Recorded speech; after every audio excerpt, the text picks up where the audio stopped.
This is the ID Fanatic podcast coming to you from beautiful Midtown Toronto on Tuesday, April 20th, 2021. Yes, 420. Put that in your pipe and smoke it. The podcast where we talk to real instructional designers for 1/2 hour about their lives, their careers, and how they keep it all together. First, I want to thank all of you who left reviews of the show. I really like the feedback, and now that you've started, keep them coming, please. The link is kite.link/theidfanatic. Today's guest is Lauren Waldman of Learning Pirate, a training consultancy that specializes in how to apply new discoveries in neuroscience to our learning designs. Lauren, welcome to the show. Hi, Mitch. Good morning from beautiful downtown Toronto. All right. So now, how are you? Well, it's been a rough week. I just don't feel the need to lie about any of it. We're as you know, we're in a very harsh conditions of lockdown here, and it's funny that irony is we're talking about the brain, and I'm just trying to get mine back online and operating. Yeah. Are you in a condo? Where are you at? No, I'm in a home, and I've currently snuck out to my office for a little bit of sanity. So, is your office in a tall building, or where is that? No, we're really lucky. We've got so one of the great things for the people who are listening, one of the great things about Toronto is we have some beautiful old historical buildings that have sort of lasted the stand of time, and I'm in one of those downtown near a gorgeous park. Okay, so it's in a renovated historic house. Yeah. Okay, good. I was up in Thornbury for a few days. I probably shouldn't have been, but we went before the lockdown started. Okay, well, and then just came back down last night. So Thornbury is a beautiful town on Nottawasaga Bay in not northern Ontario, but middle Ontario. And so we were up there with my wife and my kids and my dog. And the dog loves it. There were a couple of swans nesting there, and that's not usual, but he went kind of nuts. Well, we all are going kind of nuts. So yes. Just some of us in a bed. Dogs are living their best lives right now. For a different reason, yeah. So I thought I'd start with some Jewish geography, since we both grew up in Toronto. Yeah.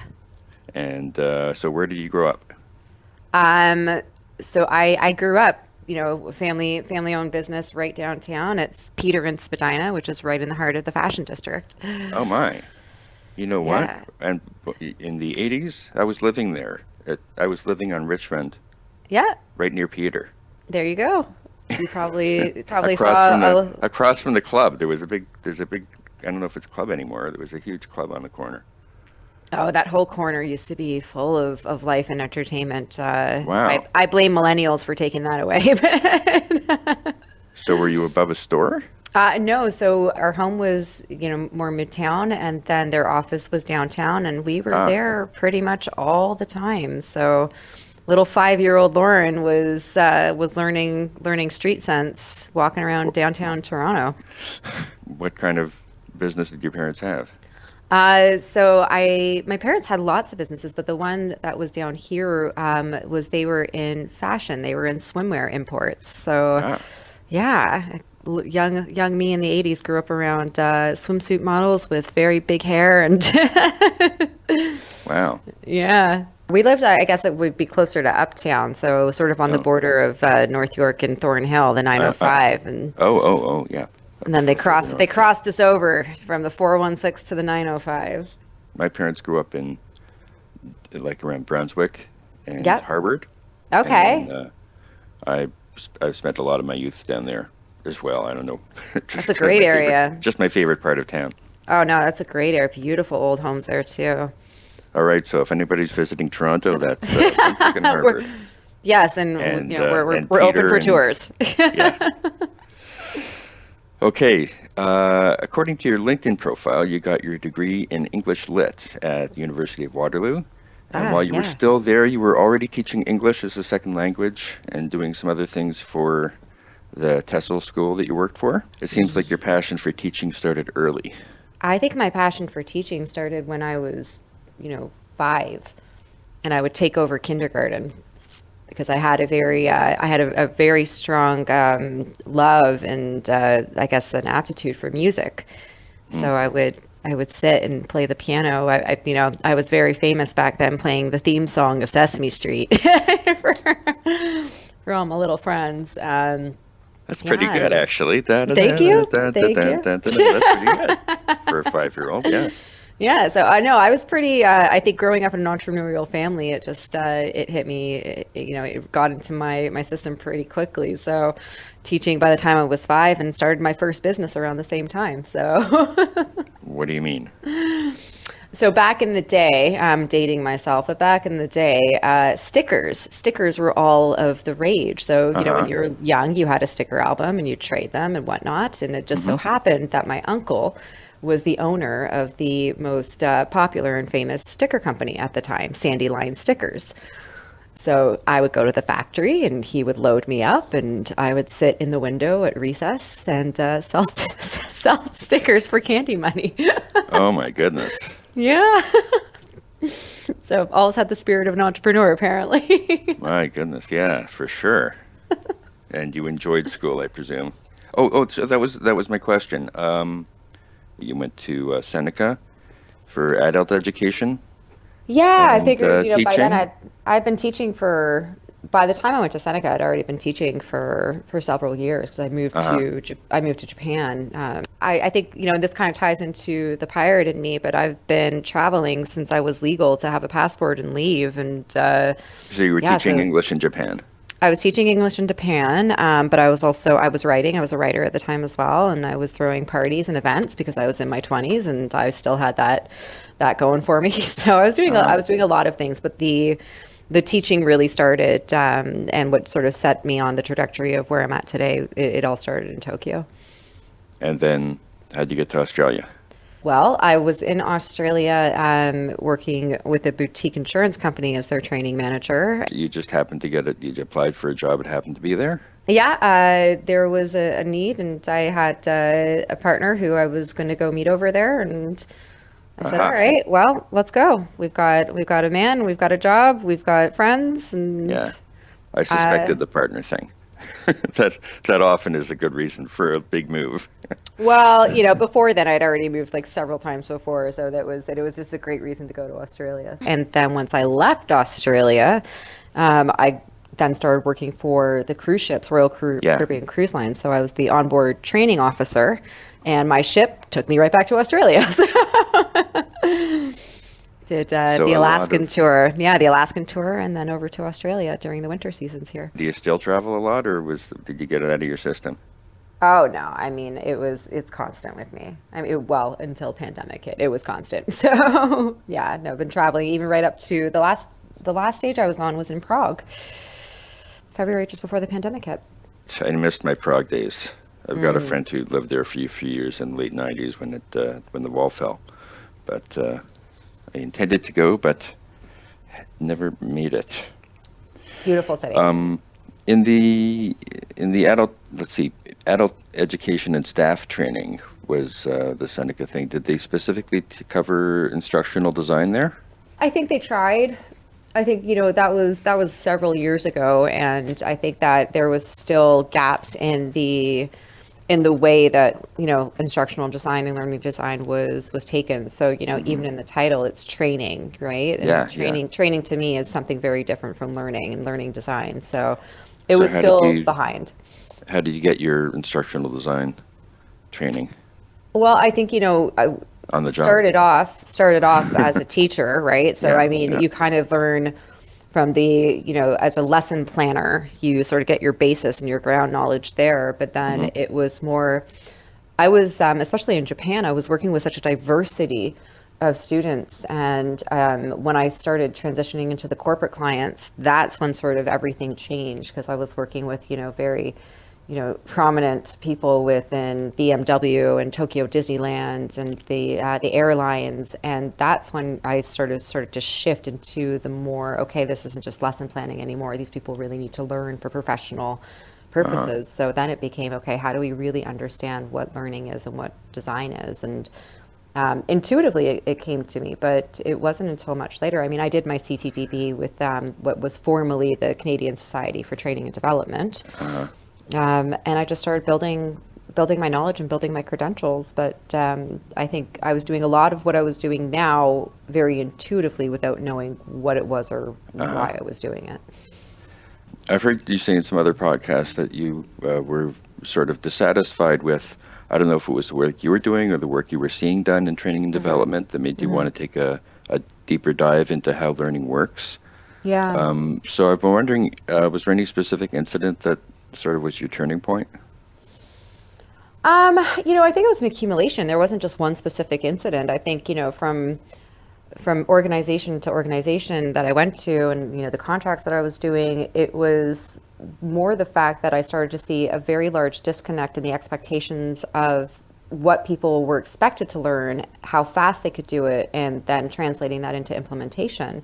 And time again, I was watching that fail, and time again, I was watching really lovely humans and employees just get crapped on for not being able to do something that they didn't learn yet because they weren't given either the proper tools or resources, or more importantly, the time to complete the process. So that was kind of, after watching that for very long, I just recognized that there was so much more I could probably do outside of an organization than inside of it. So in 2016, you decided to dive into some online certificate courses at Harvard and Duke University. That took a while. I looked at the syllabi; they look really interesting.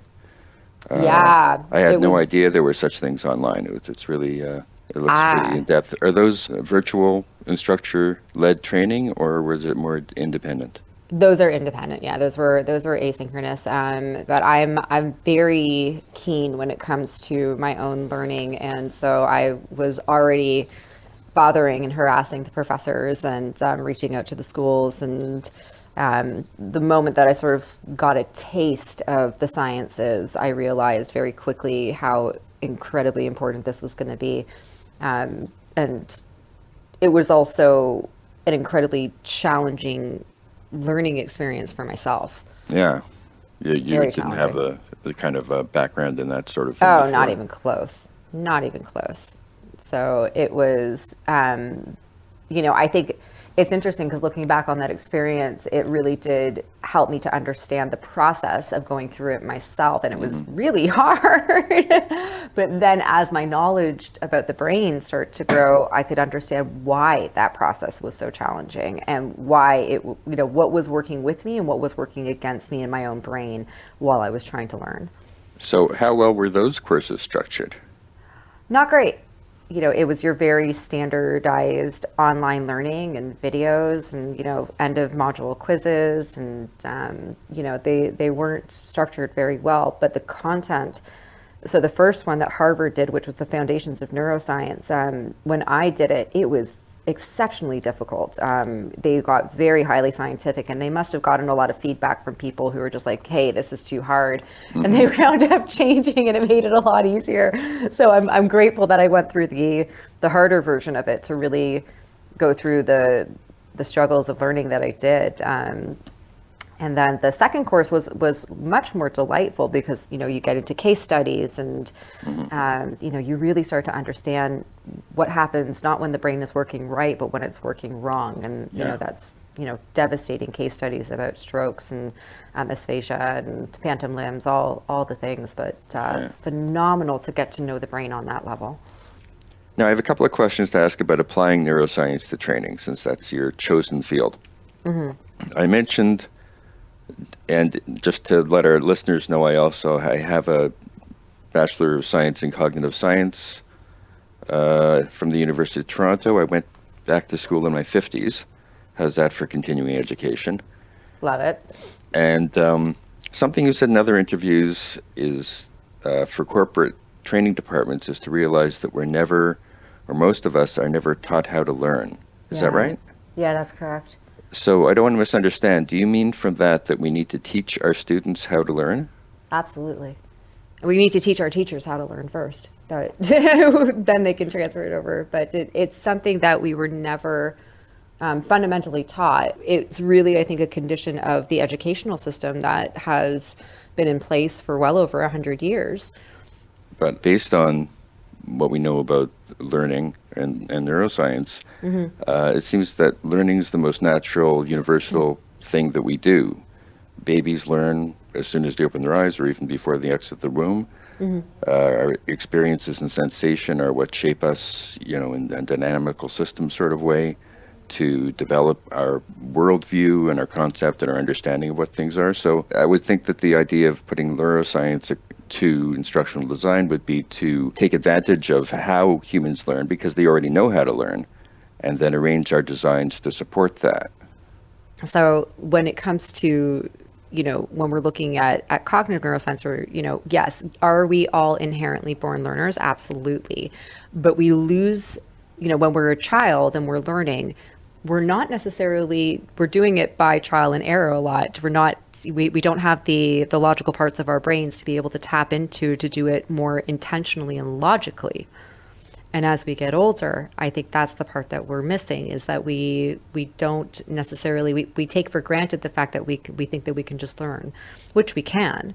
But when we switch the narrative and we understand that there is a more strategic and intentional way of doing it, we can work with the operational system as opposed to against it, which typically we are.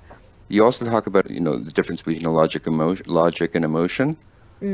And from what I understand, logic doesn't happen without emotion. Like our first reactions before we even know that we're reacting involve emotional responses and guesses about the world. And then often what we call logic is just justifying how we already feel. So how do you get around that sort of conundrum? Oh, I don't. They're inherently tied to one another. Everything that we do and we learn that we encode, there is that sort of connectivity between those two functions. So we don't get around it.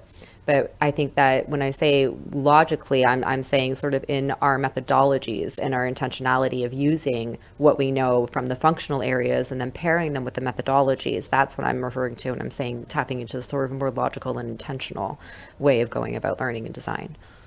So should we also be paying more attention to emotional responses and how Absolutely. we guide the learning? Absolutely. Because if we don't, then we're missing a piece of the memory puzzle. Now, you referred in another podcast I heard to Doctors Elizabeth and Robert Bjork of UCLA. Ah, yes. I'm glad you did, because I've never heard of them. So there's one application that they have that I haven't heard of before that I found really interesting called interleaving. Can you tell us a little bit about that? I love interleaving. Yes. So standard learning is, when we go back to the classroom, just, to sort of look at our experiences, we did blocks of learning. So you would have, your math class for 45 minutes and you do your English and go into geography, et cetera, et cetera. And those were very, A, B, C, D. Interleaving is a method that allows for the brain to be challenged by placing things in a different order. So maybe one moment I'm doing English for, the half an hour, but then I skip over to the math. But then on part C, I'll come back to the English. So I'm not necessarily doing everything in that sequential order that we were all very, very much taught. So it challenges the brain because it's what Bjork calls a desirable difficulty. So it requires effort and, makes it more challenging. So it's all really about the sequence of learning. These desirable difficulties are, they're also sort of counterintuitive. Yeah. They're things that you would, one of the reasons that blocking is used because it seems natural, it seems logical, quote unquote. Yeah. And that seems like common sense to do things that way. And so the interesting thing about all their techniques is they go against the grain. There's not what you would have thought of would be effective.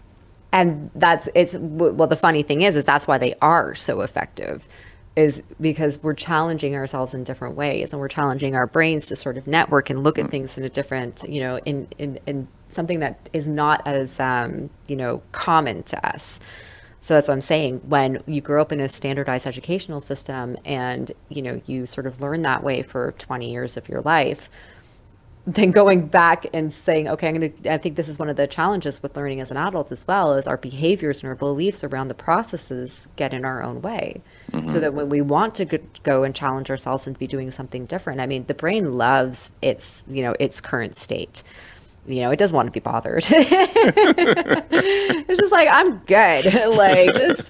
I'm good. Like, oh, you want to make things hard for me? No, I'm good. Like, I'm good with what I've got in there. And so that's why it's uncomfortable. And that's why it can be challenging to us, because that it's also that we've got the biochemical things happening in our brains, but we've got a very tangible physical process that's happening with our cells and the pieces in there that literally have to move around, become stronger. They've got to rearrange in some way in order for a new memory to be created. Yeah. Have you actually used the interleaving in any training you've all developed the time? or consulted All on? the time. I'm trying to imagine what it looks like in practice. Can you just give one example? Okay. So, and I'm going to try to do this as best I can, because usually this is with visuals. So for example, I had done a very large scale onboarding training, and it was a very environmentally based, training, because it was in a warehouse, but these warehouses were like 10 football fields long. Okay. They were huge. So I had to first think about psychological safety when I was designing this. So how did I use interleaving? Because we first know is that if your brain and your body, for that matter, is in a state of stress, you're not really learning much. Your cortisol levels are up, your executive functions are sort of offline. So how could I design to first assimilate somebody to their environment? That was very important. So it was a matter of, okay, let's keep it simple. So you know how to get in through the front door, but can you get to station A, let's say? So day one would be, all right, we're just going to get you to station A. That's all we're going to focus on. We're going to do all the little things in between. Great. And then I'm not even going to talk about station A for another day or two. I might have them passively walk by it or do something like that, but I'm not actively encoding that sort of pathway to station A. Instead, I'm going to wait until Wednesday. And then I'm going to spend a little bit of time, depending on how I've broken up the learning sort of intervention, doing something that's going to throw their brain off a little bit. It's going to distract them from even bringing forward that memory of where station A was. But then somewhere in the middle of the day, I'm going to have something in there that says, okay, you got to get to station A. So that is, and then I would continue that pattern, but it might not be on an every other day. Because then the following day, I might be like, all right, you're back at station A, but then I would skip 2 days. And that's really how I'm allowing for the brain to be challenged to see if it can retrieve. It has to keep retrieving the memory that it's trying to encode to solidify it. So when you interleave, that's really how you're helping the brain do the memory process here. You're allowing it to, go home, have a good sleep, consolidate some of it, and then allow yourself to be challenged to try to retrieve that memory. So this is sort of learning as brain manipulation. I mean, I'm no Yoda, but like... Hey, maybe you should have Jedi instead of pirate on your website. I probably should. All right, the next few questions are more about your personal life to give listeners some insight about how you juggle your different roles. All right. So, in Facebook ease, what is your relationship status? Unknown? I don't know. Unknown. I don't know. How would you describe your work-life balance, or is there any? There's, what? I'm not going to lie to everybody. There really isn't much of one right now, and and that's the joys of not entrepreneurship but solopreneurship. As you know, taking breaks is important. I regiment. So I take incredibly good care of my brain because I need it to work for me. So no, I've got, my own regiments of, no technology within the first hour if not more of my day. So there's no phones in my bedroom. There's absolutely no blue light or any sort of EMF waves coming in through me. And meditation is a very big daily practice of mine. And I actually enjoy exercise. I just don't, don't do it as often as I should. You've just reminded me of another question that I had. Meditation and exercise are two of the best things you can do for your mental function. In terms of just as a general ongoing sort of thing. Have you talked with corporations about this at all? About thinking of it as part of linked to their training? Oh yeah. programs? Oh yeah, absolutely. And it's usually, typically when I'm designing a large scale intervention, it's embedded somewhere in there. There's breaths, there's breath work, and really it's not necessarily about, building up the practice of meditation per se, but it's more about building up the practice so that you can practice the skill of focus. Yeah, I think the other thing too is like we're very sedentary. So when we're sitting for so long, I mean, we need to get the blood up from our butts to our brains. Our brains need to have good blood pumping through there in order to function. So it's, any sort of movement and exercise, I tend to stand up or get up every 30 minutes at most. I don't like to sit for longer than 35, 40 minutes, just for that reason. It used to be called wellness. I wonder if that's still the thing in the corporate. There's a new buzz term every month. Yeah. That's the 2-minute warning. To wrap up, I'd like to ask the 10-question survey from the Actor Studio TV show. Have you ever watched it by any chance? I have, but I don't remember what the question is, so I'm excited. Okay, but you remember at the end they ask these 10 questions to the actors. It's always kind of fun. So the idea is just say the first thing that pops into your mind, not let your brain get in the way, all right? Okay. What is your favorite word? Tree. That's a great word. I love tree. Yeah. What is your least favorite word?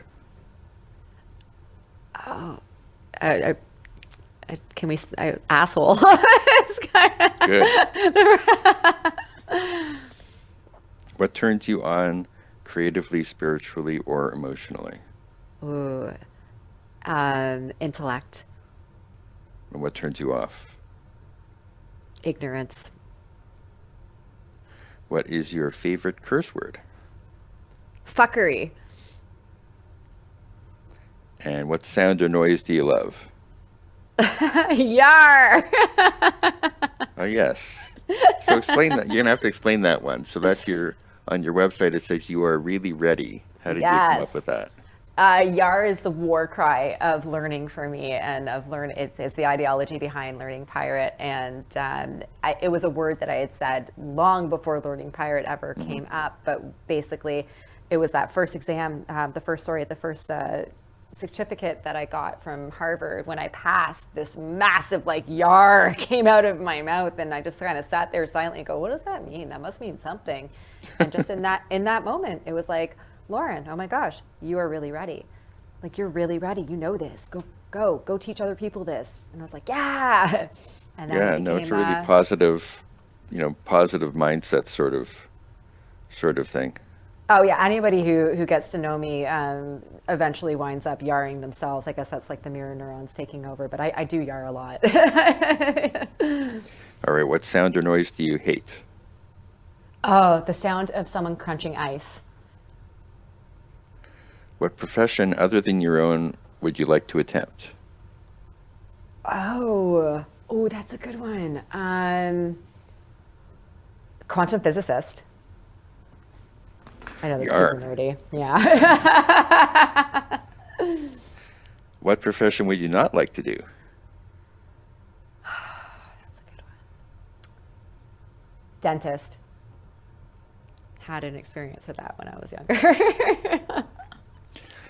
Now, the final question shows its European origins, but if heaven exists, what would you like to hear God say when you arrive at the pearly gates? The party is over here. Oh, cool. That's original. Yes. All right. We're done. Amazing. This has been fascinating. We got to get our geek on a little bit. Yeah, that was a lot of fun. So how do you feel?